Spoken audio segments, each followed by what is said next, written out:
Et si une guerre, qui était censée affaiblir un pays, finissait en fait par le rendre plus fort que jamais? C'est un peu le paradoxe qu'on va décortiquer aujourd'hui. On va explorer comment, d'après plusieurs sources, l'Iran aurait totalement retourné la situation au Moyen-Orient. Alors, comment est-ce qu'on en est arrivé là? Eh bien, c'est une histoire fascinante. Un mélange de calculs stratégiques très pointus, de technologies militaires de dernière génération, et au final, un basculement de pouvoir qui a pris, semble-t-il, tout le monde de court. Tout aurait commencé avec un événement bien précis, une frappe de missile. Mais attention, pas n'importe laquelle, près du site nucléaire de Dimona, en Israël. D'après les analyses, le but n'était pas de tout détruire. Non, le but c'était d'envoyer un message très très clair. Même vos défenses les plus sophistiquées, eh bien elles ne sont plus impénétrables. Cette frappe a montré un niveau de précision qui a complètement changé la donne. Bon, pour vraiment saisir l'ampleur de ce retournement de situation, il faut qu'on se penche sur l'outil qui a rendu tout ça possible, l'arsenal iranien. Retenez bien ce chiffre, 4000 kilomètres. C'est, d'après les rapports, la nouvelle portée des missiles iraniens.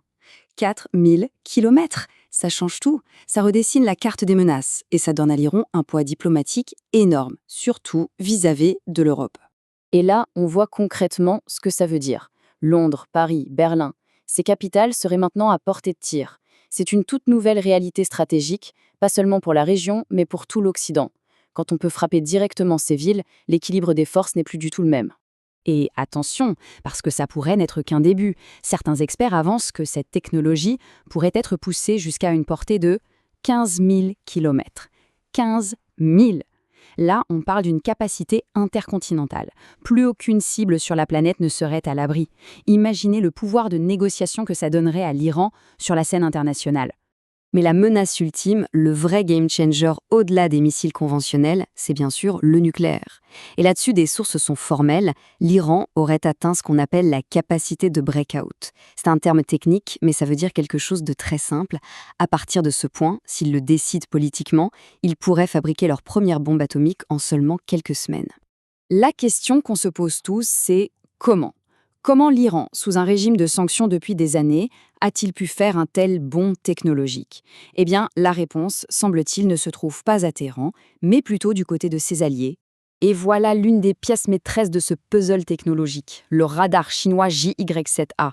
Ce n'est pas n'importe quel radar. Son super pouvoir, c'est de pouvoir repérer les avions furtifs, les fameux F-22 et F-35 américains qu'on pensait invisibles.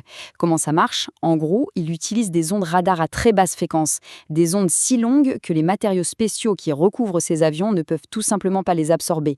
C'est un vrai défi pour la supériorité aérienne occidentale. Et ce soutien ne s'arrête pas là, loin de là. On parle aussi de missiles anti-navires ultra performants, capables de menacer directement les porte-avions. On parle de guidage par satellite, grâce au système chinois Beidou, qui offre une précision redoutable, et même de conseillers sur place. Tout ça dessine une image très claire. L'Iran ne serait plus seul, il ferait partie d'un véritable réseau de défense, soutenu par la Chine et la Russie. Forcément, cette nouvelle donne militaire a des répercussions diplomatiques énormes. Et ça se voit particulièrement bien quand on regarde la réaction des voisins de l'Iran. La grande question c'est, pourquoi les pays du Golfe, qui sont historiquement des alliés des États-Unis, refusent-ils apparemment de s'engager dans une coalition anti-iranienne? La réponse, selon les observateurs, est un mélange très calculé de pragmatisme et, disons-le, d'instinct de survie. Alors oui, certains, comme le Wall Street Journal, critiquent cette neutralité. Mais pour ces pays, c'est une question vitale. Le calcul est simple, en fait.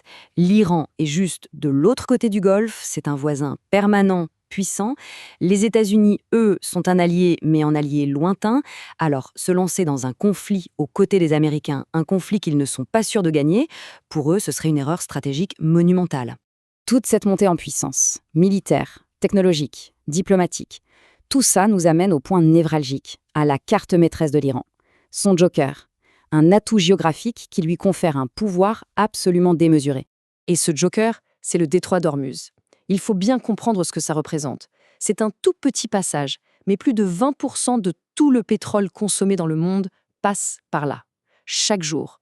En ayant la capacité de le fermer, l'Iran détient une arme non pas militaire, mais économique. Une arme capable de mettre l'économie mondiale à genoux. C'est ça leur véritable police d'assurance. Et ce pouvoir change absolument tout sur la table des négociations. Regardez bien la différence. Au départ, ce qu'on demandait à l'Iran, c'était simple, un désarmement total.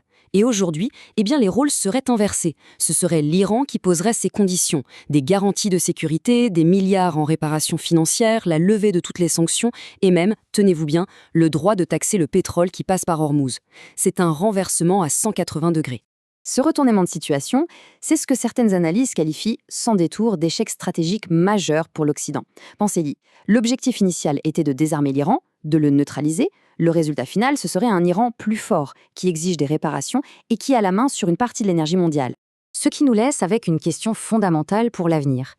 Est-ce que ce conflit, qui devait contenir l'Iran, n'a pas au contraire cimenté son statut de superpuissance régionale ?